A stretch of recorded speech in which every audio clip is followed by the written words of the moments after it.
Selamat pagi. Assalamualaikum warahmatullahi wabarakatuh. Salam sejahtera buat kita semua. Teman-teman, hari ini kita lanjut kuliah Sistem Siberfisik dan Praktikum ya, mengenai Basic Software Teknik for Embedded Application. Nah, jadi teman-teman kan ketika kita mendesain sistem siberfisik, dalam hal ini adalah embedded system, itu ada bagian hardware yang memang spesifik atau bisa kita konfigur ya. Nah, tapi khusus ketika kita berinteraksi dengan yang prosesornya, berarti kita nggak ngomongin bagian hardware yang bisa diprogram ya. Ketika kita ngomongin microcontroller atau prosesor atau DSP, nah berarti ada beberapa pendekatan yang bisa kita lakukan, yaitu kita sebut sebagai basic software teknik untuk embedded application. Nah, kalau realnya sih teman-teman, kalau tergantung dari ininya, environment-nya juga. Jadi kalau kita SoC gitu ya, system on chip, nah itu yang bisa kita program, kan, si FPGA-nya kan, tapi ini kan bagian hardware-nya. Nah, kalau bagian software-nya, biasanya kita pakai environment SDK buatan masing-masing. Ya kalau ini Xilinx, SDK-nya Xilinx, kalau ini Altera, SDK-nya Altera biasanya. Itu salah satu approach. Tapi ada juga approach yang katakan melibatkan ini ya, kayak kita tanam OS tertentu di sini. Mungkin RTOS, mungkin Linux, Android, gitu. Atau ya pendekatan yang dibawa oleh Arduino. Nah, Arduino itu sebetulnya environment kayak bare metal gitu. Cuma kita sebetulnya nggak akses langsung ke bahasa C yang ini assemblernya prosesor ini. Tapi udah dibantu lah sama si Arduino. Jadi mirip-mirip kayak kita program Android tapi lebih ke bare metal gitu. Sehingga kalau kita mau masukin data baik keluar dan masuk itu udah relatif mudah gitu. Nggak seperti program harus tahu ininya registernya gitu ya. Tapi Arduino prosesornya kan sebetulnya macam-macam ya. Ada Mega berapa, kemudian mungkin ada ARM yang lain gitu. Nah, karena environment ini sudah dibangun oleh Arduino, prosesornya pakai apapun, komennya ya komen Arduino itu bisa dipakai. Ya sama sebetulnya kalau kita menggunakan RTOS ya. Jadi urusan hardware-nya sudah dihandle oleh RTOS. Kalau yang Arduino urusan hardware-nya sudah dihandle oleh program spesifik yang kayak RTOS-nya Arduino. Nah sama ya sistem desainnya. Jadi kita bisa top down juga, bottom up, atau kedua-duanya dari ide. Kemudian kita bisa milih yang closed loop maupun yang open loop. Nah, tapi pendekatannya, approach-nya itu secara general itu ada 3 gitu. Jadi kita mau memprogram Micron atau prosesor atau DSP itu di level bare metal bisa, atau memanfaatkan RTOS, atau ada OS seperti Linux, Android, Windows, iOS, Apple. Jadi kalau bare metal berarti keseluruhan domain memori, keseluruhan komen yang available di Micron prosesor ataupun DSP itu dengan bahasa mesin. Dengan bahasa mesin kan sebetulnya cuma ya 01. Untuk bantu itu ada beberapa pilihan. Kita bisa biasanya pakai assembler ya. Assembler. Kemudian bisa pakai bahasa C. Paling ya 2 pilihan ini. Yang populer biasanya C, karena rata-rata SDK yang dikeluarkan oleh pembuat Micron prosesor DSP ini sudah menyiapkan environment yang bisa diprogram di C. Meskipun assembler juga bisa. Cuma karena kebutuhan aplikasi yang semakin kompleks, kalau kita bikin di assembler, biasanya butuh learning curve yang lebih banyak. Sehingga biasanya mereka sudah support C. Tapi untuk bare metal, ketika kita mau bikin program ya, kita harus tahu nih si registernya untuk masuk ke pot ini apa, kemudian masuk ke controller SPI apa, nah itu harus tahu. Nah biasanya si pembuat prosesor ini sudah menyiapkan namanya SDK environment mereka, sehingga kalau ini dibikin gitu, nah kita sudah diarahkan gitu, bahwa pot ini loh. Gitu. Nah itu bare metal. Nah setiap kita ganti prosesor, meskipun dari pembuat yang sama, katakan sama-sama TMS, sama-sama Motorola, atau sama-sama Intel, kalau kita membangun bare metal, ya kita harus belajar lagi, karena potnya kan masing-masing prosesor beda-beda ya. Di program yang kita bikin harus disesuaikan lagi. Cuma paling powerful dan paling fleksibel yang bare metal. Nah, untuk kebutuhan selanjutnya, terutama untuk kebutuhan real time, nah biasanya kita pakai RTOS. Mulai dari yang real RTOS, free RTOS, kemudian Linux RTOS, dan lain-lain. Nah, keunggulannya di RTOS, selama RTOS-nya support multi-platform, multi-vendor, program yang kita bikin, kita bangun, itu nggak perlu kita bikin ulang kalau ternyata prosesornya ganti atau mikonnya ganti. Nah, untuk tujuan ini, itu yang dibaca oleh si Arduino ya, Arduino,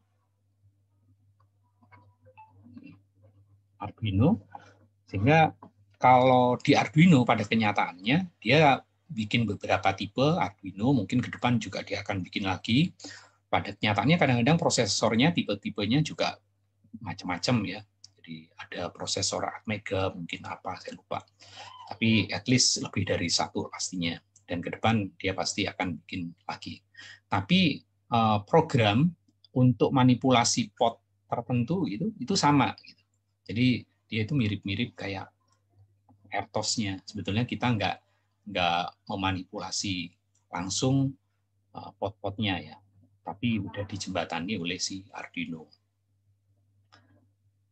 Tapi kalau aplikasi kita sudah lebih kompleks, misalnya untuk pengenalan objek gitu ya, mungkin face recognition, kemudian untuk otomasi mobil supaya bisa jalan sendiri, autopilot, gitu kan aplikasinya sudah lebih kompleks ya.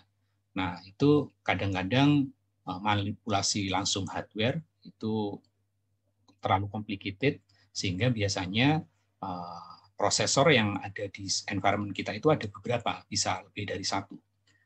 Nah untuk yang bagian kompleksnya itu ditanam Linux, Android, atau Windows, atau iOS Apple, tergantung kebutuhan.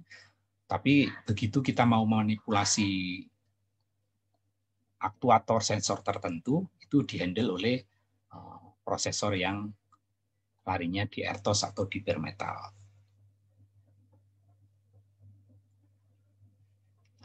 Nah, tapi ada 3 pendekatan ini ya, umum, yang bare metal, RTOS, Linux, Android, Windows, iOS. Nah, biasanya kalau yang RTOS ini diajarinnya di Embedded 2 atau di yang IoT ya. Nah, yang kita manipulasi program 80251 atau 53 itu kalau kita nggak ada Linux, nggak ada RTOS-nya, berarti kita manipulasi langsung ke pot-potnya, berarti itu masih bare metal biasanya. Tapi kalau yang sudah pakai Android, yang setelah, bukan Android, sorry, yang Arduino, sebetulnya itu udah nggak murni bare metal, jadi itu sudah ada semacam RTOS-nya ya, jadi bisa disebut sebagai Arduino RTOS. Kira-kira di antara ini. Jadi tahap sebelum UTS kita manipulasinya ini, sehingga paling banter kita menggunakan assembler gitu. Ya, atau C kalau sudah ada SDK-nya. Kalau RTOS minimal biasanya C yang dia provide ya.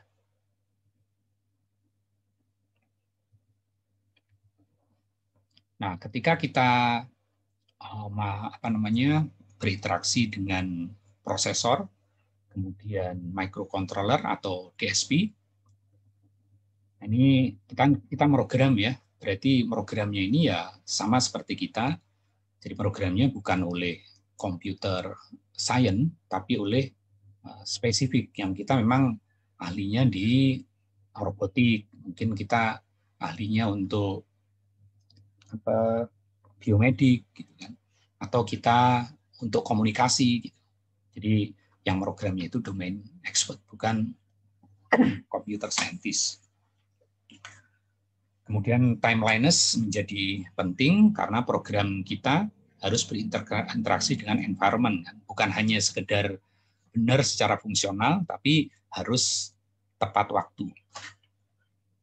Kemudian kadang-kadang concurrency itu penting, tapi concurrency ini biasanya nanti lebih mudah implementasinya di FPGA. Karena FPGA hardware itu concurrency by default gitu ya. Tapi kalau program di prosesor, nah concurrency memang harus didesain. Kemudian liveness supaya dia tidak mati. Nah, bayangkan dulu pernah ada kejadian Mars Pathfinder terbang ke Mars. Gitu. Nah, di Mars Pathfinder ini dia kan ada multitasking ya. Ada yang bagian ngirim message ke bumi, ada yang mungkin penggerak rodanya supaya jalan, kemudian ada beberapa sistem lagi. Nah, kebetulan waktu itu mencapai deadlock sehingga ini mati gitu. Nah, bayangin ada sistem yang mahal, nerbanginnya mahal, mati hanya gara-gara tertentu kayak gini. Nah, kebetulan di sistem-sistem embedded gitu atau sistem siberfisik, nah kita mengenal namanya watchdog timer ya. Watchdog timer. Jadi watchdog timer. Nah, biasanya watchdog timer ini memang timer yang didesain supaya kalau ini 0 mencapai 0, hardware ini akan reset gitu, kembali ke semula. Makanya sebelum dia reset hardware, watchdog timer ini harus di reset lagi supaya tiap ini nggak jadi 0. Makanya teman-teman kalau baca di prosesor, microcontroller yang modern atau DSP modern, biasanya pasti teman-teman akan menemukan namanya watchdog timer.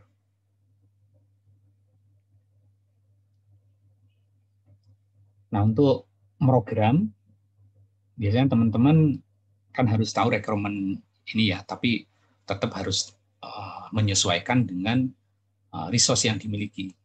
Jadi kita nggak bisa bikin program yang gede gitu kan, sementara ternyata memori yang di Nikon-nya hanya 128 kilobyte. Gitu. Nah itu sudah harus menyesuaikan dari awal.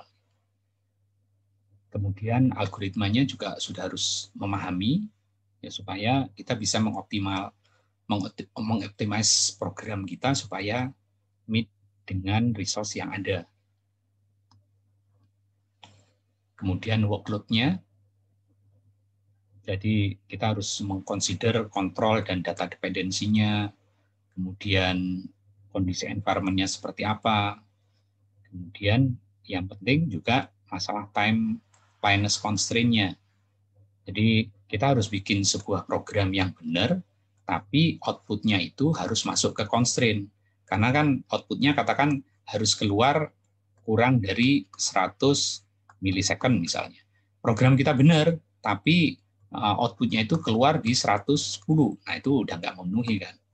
Jadi kita harus bikin sebuah algoritma, kalau memang nggak terpenuhi, nah itu harus diubah lagi gimana caranya. Karena kalau teman-teman melihat, ada namanya fast Fourier transform kan, FFT. Nah, fast Fourier transform ini kan cara mempercepat dari Fourier transform kan sebetulnya kan. Jadi kalau kita pakai Fourier transform normal, itu bisa katakan untuk case tertentu ini 100 milisecond. Tapi dengan cara yang sama, dengan fast Fourier transform, mungkin ini jadi cuma 20 milisecond. Jadi dengan menguasai algoritma, nah kita bisa meningkatkan performance. Nah, contoh-contoh yang seperti itu. Nah, kalau di kita, kuliah di UI kan sudah ada ya, diajarin masalah algoritma. Nah, kalau teman-teman mau lebih jauh, nyoba-nyoba algoritma itu masuk di HackRank ya. HackRank. Saya lupa tulisannya. Tapi di sini HackRank, nah teman-teman itu untuk case yang sama, itu teman-teman bisa bikin program sesuai algoritma teman-teman, dan itu di-compare sama yang bikin untuk menyelesaikan case ini dari seluruh dunia, sehingga program kita itu diadu speed-nya di sini. Programnya bebas, mau pakai C, mau pakai Python, C++, assembler, nggak ada masalah. Nah, ini khusus untuk masalah timeliness yang harus teman-teman perhatikan ketika bikin software yang akan dimasukkan di microcontroller, prosesor maupun DSP ya. Itu biasanya kita harus memperhatikan masalah real time-nya, apakah dia yang hard real time atau soft real time gitu. Nah, artinya ketika sudah memperhatikan real time system, maka timeliness ini penting. Sehingga output teman-teman bukan hanya benar dari sisi fungsional atau logical ya, tetapi harus tepat waktu, harus di bawah deadline yang diharapkan. Ya contohnya, tentu kalau teman-teman bikin konten untuk YouTube gitu, ya selama kontennya waktunya segitu udah nggak ada masalah kan. Tapi bayangkan kalau kita bikin sebuah program untuk autopilot di pesawat. Mestinya ketika si sensor kita, ini nggak tahu pesawat gimana, pesawat gini kali ya. Kemudian sensornya mendeteksi gitu, sensornya mendeteksi di sini ada gunung gitu ya, di sini ada gunung. Nah, sensor mendeteksi gunung. Kan dari sini kan ada kecepatannya kan, v, jaraknya, kemudian kapan dia terakhir harus bisa belok atau naik gitu kan. Nah, bayangkan ketika waktu kita menerima data dari sensor, kita kalkulasi, kemudian keputusan dia harus naik berapa, itu telat. Gitu kan. Nah, akibatnya kan fatal. Nah, kemudian kita juga perlu memperhatikan seberapa real time, apakah yang hard real time atau soft real time. Biasanya yang hard real time itu, kalau output dari program kita melewati deadline, maka ya katastrofik ya. Jadi nggak bisa ditolerir.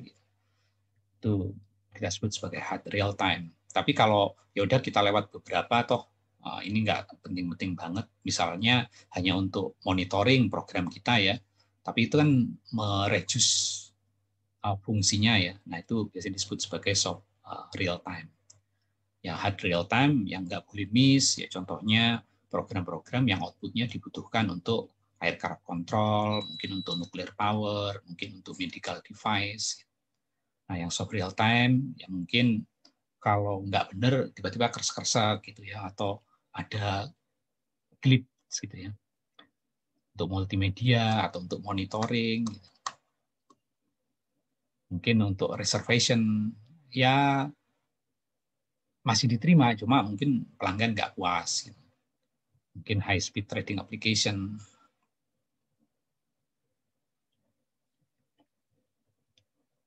Nah, kalau kita lihat di hard real time maupun soft real time, itu dilihat dari deadline-nya. Ya, hard real time itu kalau masih dalam constraint waktunya, nah ini pasti punya value. Tapi begitu dia lewat, ya udah. Nah, karena akibatnya kan bisa katastrofik. Ya. Nah, sementara kalau yang soft real time, ini value-nya tinggi.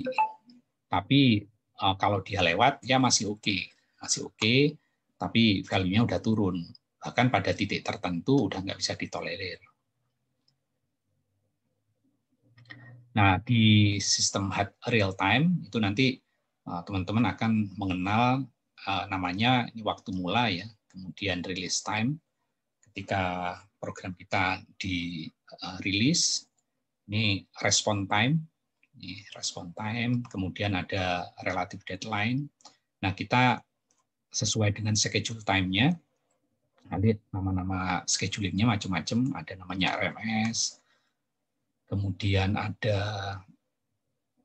deadline first, kemudian ada juga yang mungkin round robin ya, round robin dan seterusnya. Kemudian masuklah dia di schedule kan, nah dia execution time-nya selama dia completion time-nya masih di bawah absolute deadline, oke. Nah, tapi kalau untuk soft real time ada istilah lagi, ada namanya tardiness, yaitu sebetulnya completion dia itu sudah melebihi waktu deadline tapi masih oke. Tapi seberapa lama tardiness ini akan di-allow itu disebut sebagai tardiness. Nah, di real time task ada yang memang tugasnya berulang secara periodik, ada yang enggak periodik, mungkin ada yang sporadik ya. Tapi di tugas sistem siber fisik ini kita belum masuk ke masalah real time, meskipun ini kan embedded, jadi teman-teman yang penting fungsional, tapi real time-nya itu ya selama inilah masuk ke aktuator dan sensor cukup gitu. Tapi kalau teman-teman mau desain dari awal, ini harus masuk. Saya menghitung nih, kalau saya simulasikan program saya itu di prosesor 8051 atau di Atmega ini bisa 50 milisecond misal ya. Nah, sementara sistem requirement saya itu 100 milisecond. Nah, ini berarti oke. Nah, itu analisis sampai ke situ juga lebih bagus. Nah, ketika kita men-schedule beberapa task supaya masuk dalam deadlock tertentu, nah itu ada namanya real-time scheduling ya. Nah, di real-time scheduling ini based-nya macam-macam. Ada yang based on semakin sering berulang, itu semakin prioritas, karena kan menentukan prioritas mana yang akan di-deliver duluan ya. Nah, kalau yang berdasarkan frekuensinya, semakin sering task itu dikerjakan, dia semakin prioritas. Itu kita sebut sebagai RMS, Rate Monotonic Scheduling. Atau berdasarkan ini, siapa yang mau deadline duluan. Ini deadline-nya. Jadi yang duluan deadline itu prioritas. Ini biasanya disebut deadline first. Dan macam-macam. Ada beberapa tipe ini apa namanya scheduling. Bahkan ada yang round robin yang gantian. Biasanya di network kan gantian tuh ada round robin. Jadi kalau task ini sudah, ya nanti nunggu berikutnya. Baru task kedua, task ketiga, task keempat, dan seterusnya muter. Itu round robin. Jadi jangan sampai ada salah satu task yang ini menguasai terus, makanya nanti akibatnya sistemnya nggak performance. Nah, di real-time scheduling, secara strukturnya ada yang soft, ada yang hard. Kan? Soft real-time, berarti kalau yang soft boleh beberapa task miss, tapi yang nggak urgent ya, kayak hanya untuk monitoring, mungkin untuk komunikasi. Tapi yang di hard scheduling, semuanya harus meet deadline ya. Baik yang udah desain statik atau yang dynamic. Biasanya yang statik ini task-tasknya schedule-nya sudah tertentu, periodik misalnya. Kalau yang dynamic biasanya ada task-task yang tergantung inputannya, jadi bisa macam-macam. Tapi keduanya ada yang preemptif, ada non-preemptif. Nah, yang preemptif berarti dia bisa disela. Jadi ada beberapa tugas yang bisa menyela tugas-tugas yang sedang berjalan. Yang non-preemptif nggak bisa. Di real time scheduling, ya misalnya bentuk apa ini istilahnya ini ya apa namanya, garis besar programnya lah ya. Jadi kalau ada Rain butuh ini ya kerjain, berapa sih waktunya, apa 5 menit, ada 2 menit. Nah, totalnya harus di bawah 8 milisecond misalnya. Ini 8 milisecond, 5 milisecond, 5 milisecond, 2 milisecond. Yang paling simpel ya ini round robin, gantian. Ya ini biasanya melibatkan interrupt ya, teman-teman. Nanti interrupt-nya mungkin dipelajari di waktu sleep interrupt. Ya, interrupt ya sama kayak kita sehari-hari lah. Nah, tiap interrupt itu punya alamat sendiri. Jadi kalau teman-teman katakan handphone, bukan handphone, telepon rumah, mungkin masih ada yang punya PSTN ya. Itu tiap kali interrupt telepon itu berdering, teman-teman harus mungkin ke lokasi handphone, ya kan? Nah itu namanya interrupt yang static location karena lokasinya sudah di situ, fixed location. Tapi ada interrupt yang lokasinya dinamik gitu, tergantung dari si ini interrupt-nya. Jadi misalnya contoh di sehari-hari itu misalnya kita dengerin ke interrupt situ ya di telepon, tapi pas di telepon ada yang nelpon tolong buka pintu gitu. Nah, berarti kita harus lari ke alamatnya pintu. Nah, di prosesor, microcontroller maupun DSP sama sebetulnya perlakuan. Nah, interrupt itu begitu terjadi reset, itu sebetulnya PC counter-nya lari ke alamat 00 biasanya. Kemudian kalau ada kan list interrupt-nya banyak ya, bisa ada 30 interrupt atau bahkan lebih banyak dari itu, ada yang sedikit gitu ya. Di prosesor, microcontroller, DSP modern seperti itu. Jadi kalau tergantung alamat interrupt-nya. Jadi kalau interrupt ini dia larinya ke alamat tertentu kalau yang fix. Tapi kalau yang dynamic dia alamatnya di situ tapi dia baca dengerin di interrupt pool-nya. Nah, konsep sebetulnya itu konsep yang di prosesor, konsep di microcontroller DSP itu merupakan mimik dari kehidupan sehari-hari. Nah, ini masalah real time scheduling sebetulnya adalah bagaimana cara kita memprioritaskan supaya pengaturan tas-tas ini meet dengan deadline. Nah, metodenya macam-macam. Nah, kemudian yang kita bicarakan tadi itu adalah pendekatan ketika kita mengimplementasikan software berdasarkan langsung programnya kan kita udah menguasai ini, mungkin teman-teman ada yang menguasai assembler, ada C, mungkin ada Python, kemudian ada yang lain-lain gitu ya.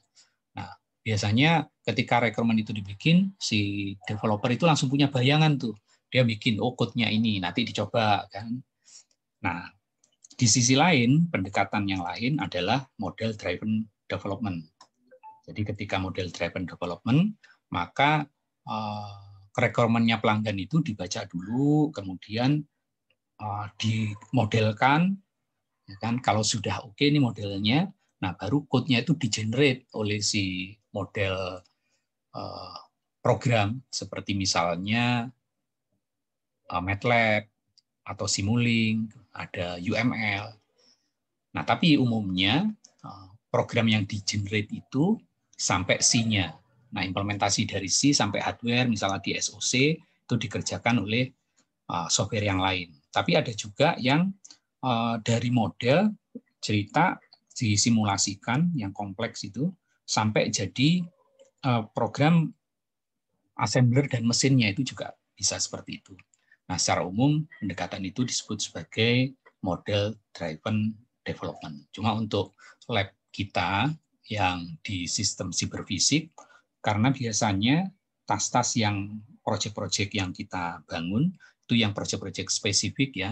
Jadi pendekatan code driven masih oke. Tapi begitu kita nanti di industri, ketika kita mendesain autopilot misalnya, seperti kejadian ini yang Boeing yang 330X atau berapa tuh yang kecelakaan. Jadi bayangkan untuk urusan kontrol sekompleks itu, engineer Boeing pun bisa melakukan kesalahan. Ya karena memang kompleks. Jadi ketika kita bertugas di environment yang kompleks seperti itu, maka salah satu pendekatannya adalah model driven. Jadi disimulasikan semua, nakutnya itu di-generate. Nah, sama ketika kita bikin FPGA itu, FPGA. Nah, kadang-kadang kita bikin komponen device itu bisa satu-satu, tapi ketika environment kompleks, biasanya kita itu bikinnya mulai dari C-nya. Nah, C-nya sendiri itu bisa di-generate dari model. Atau ya kalau kita sudah biasa bayangin, kita langsung ke C-nya bisa. Cuma kan tim kita banyak ya, biasanya ya mulai model dulu, ininya bisa di-generate atau di-custom, baru lari ke hardware. Nah, development output-nya yang biasa kita lakukan adalah yang code only ya. Atau ya ini kalau untuk tugas-tugas skripsi, tugas-tugas seminar, biasanya teman-teman bikin modelnya, tapi bikin code-nya terpisah dari ini, menerjemahkan sendiri. Nah, sebetulnya kalau untuk tugas-tugas yang kompleks, biasanya terintegrasi, namanya model driven. Jadi modelnya dibikin dulu, disimulasikan, code-nya di-generate, code-nya menjerit binary. Jadi nggak ada kita bikin program sendiri, nggak ada. Jadi ini yang disebut sebagai model driven. Nah, biasanya untuk tugas-tugas skripsi, seminar gitu, teman-teman bikin tuh modelnya itu pakai UML, tapi UML ya. Ada use case, kemudian ada diagram komponen, tapi pas giliran bikin code-nya ini baca ini kayak manual gitu. Ya, tapi kalau untuk kebutuhan yang sistem nggak kompleks cukup gitu ya. Dan pendekatan yang lain ada yang code analysis.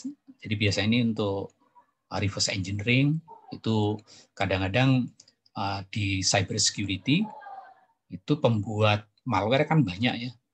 Malware-nya ada tiap ini. Nah, industri antivirus itu biasanya menerapkan sistem ini, code analysis. Jadi dia dapat code-nya di model gitu. Jadi untuk reverse engineering. Atau kalau yang ini dari model dan code-nya berkali-kali, ini round trip engineering. Tapi kalau untuk develop program yang kompleks itu ada model driven. Nah, modelnya sendiri itu sebetulnya bukan kondisi sebenarnya ya, hanya merupakan perwakilan aja. Dia merupakan abstraksi supaya mudah dimengerti, tapi cukup akurat, dan kalau disimulasikan hasilnya bisa kita prediksi. Dan namanya model nggak mahal dibanding membuat yang sebenarnya. Model bisa dalam bentuk software atau dalam bentuk hardware. Nah, tapi yang konsep sistem cybersecurity tentunya adalah yang software ya. Di code driven, ini perbandingannya antara code driven dan model driven. Code driven berarti kita mendevelop dari code-nya dulu, ngomong, developernya langsung bikin gitu. Tapi yang model driven ya digambar, kita pakai tools tool, code-nya akan di-generate. Ini contoh-contoh yang code driven, ya kita langsung bikin program dari mungkin assemblernya, kemudian langsung C, mungkin ada, mungkin C++, atau program yang lain.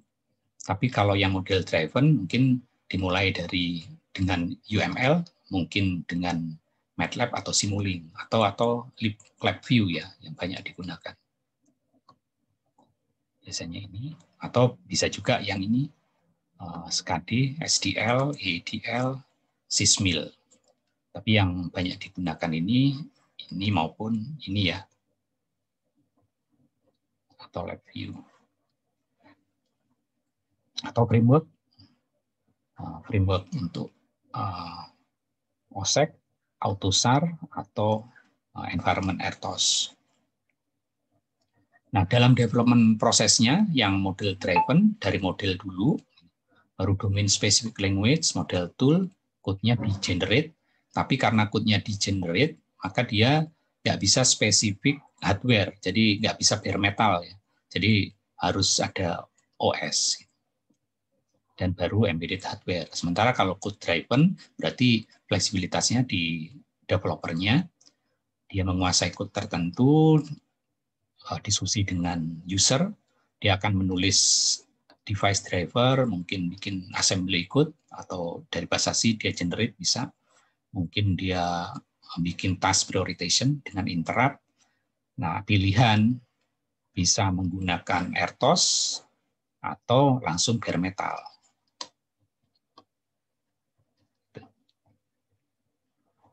Nah, ini kalau yang model driven engineering, kemudian model driven development, dan model driven architecture. Ini lebih penjelasan tentang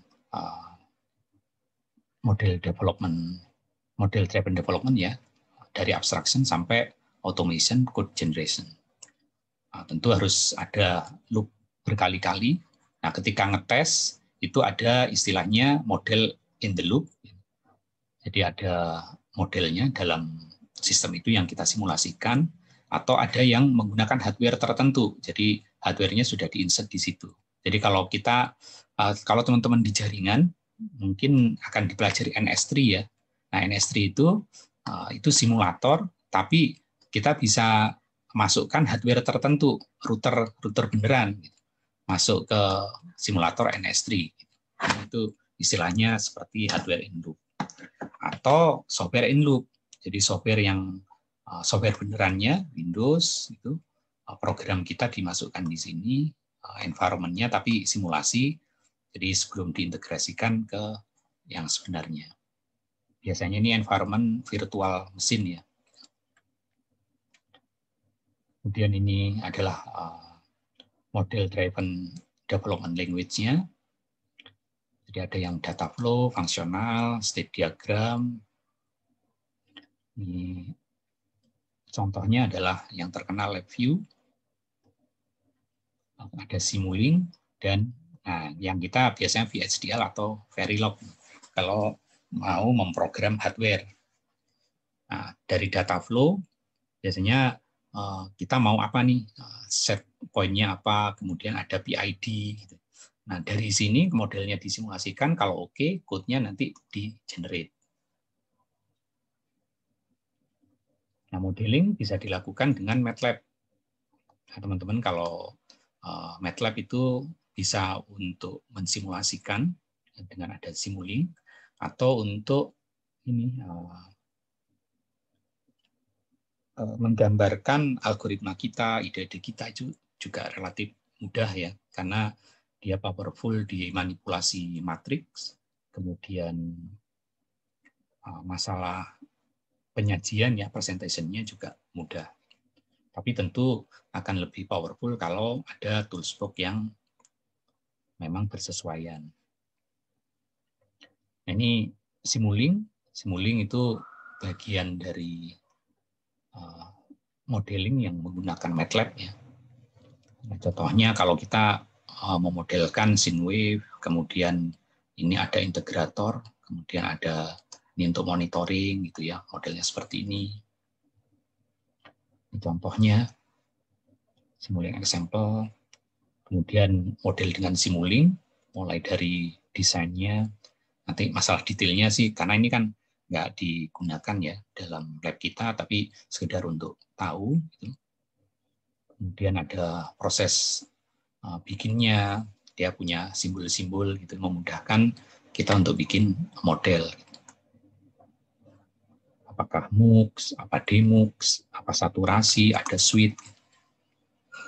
Kemudian ada blok-bloknya, mulai dari untuk monitor, mungkin untuk gain, ada konstan, terminator, dan sebagainya.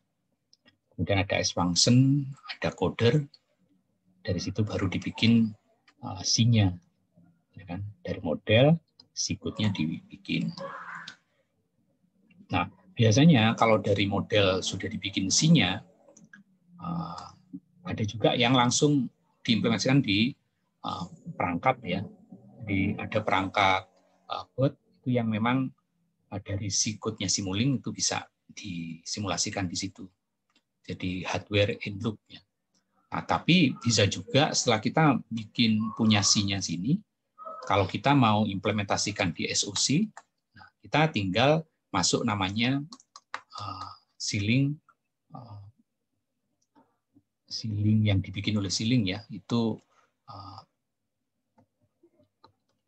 apa namanya itu, lupa saya. Ada ininya ya, environment.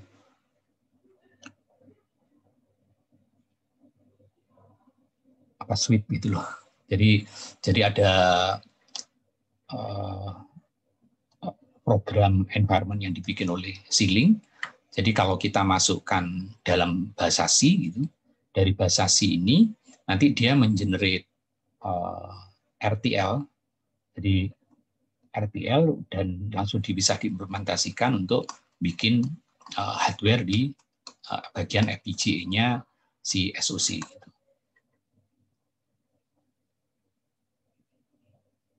Nah, selain menggunakan MATLAB dan Simulink, modeling juga bisa menggunakan UML. Dan teman-teman biasanya kalau UML sudah lebih familiar, tapi sebetulnya dari UML ini itu sama powerful-nya seperti MATLAB Simulink, dia bisa pada ujungnya akan mengenerate bahasa C. Ya. Nah, kalau UML ada yang struktur diagram, ada behavioral diagram, mulai dari mungkin komponen diagram, kelas diagram, profile. Yang behavior mungkin dari use case diagram, timing diagram, sequence diagram, communication diagram.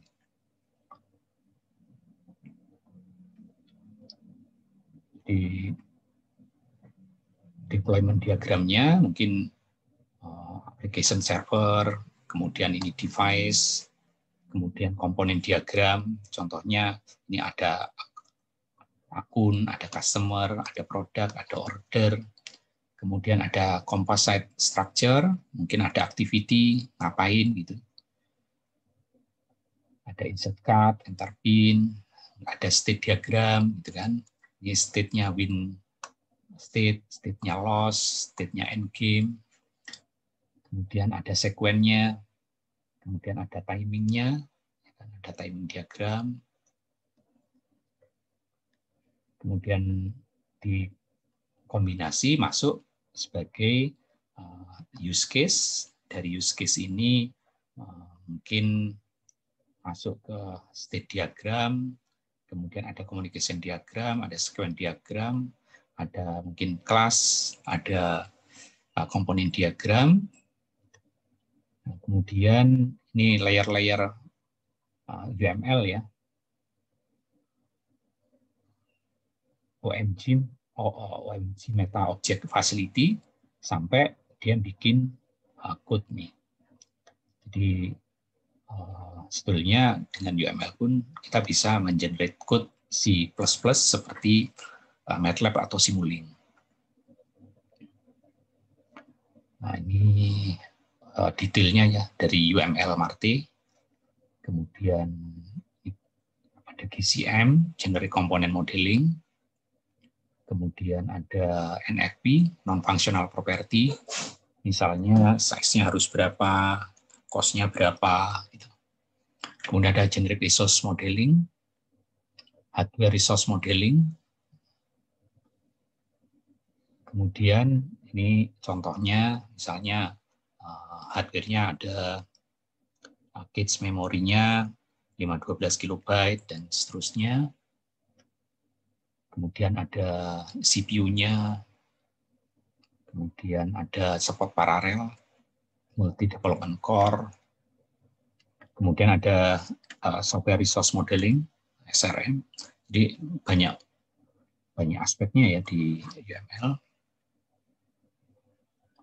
Kemudian mungkin konsep real time-nya dispesifikasikan.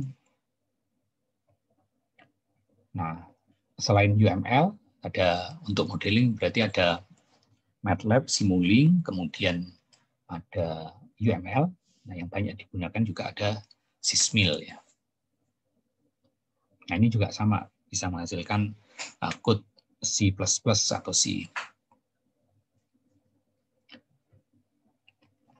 Kemudian setiap pendekatan, terjemahan dari real world menjadi model, tentu ini kan terjemahan dari kebutuhan sebenarnya sampai jadi model, pasti ada namanya modeling error. Kemudian parameter-parameter di input, ada parametric error. Kemudian dari model, ada analisis dan evaluasi, ada namanya analisis error. Kemudian tiap model juga harus dicek kebenarannya setelah disimulasikan sebelum dibikin code-nya ya.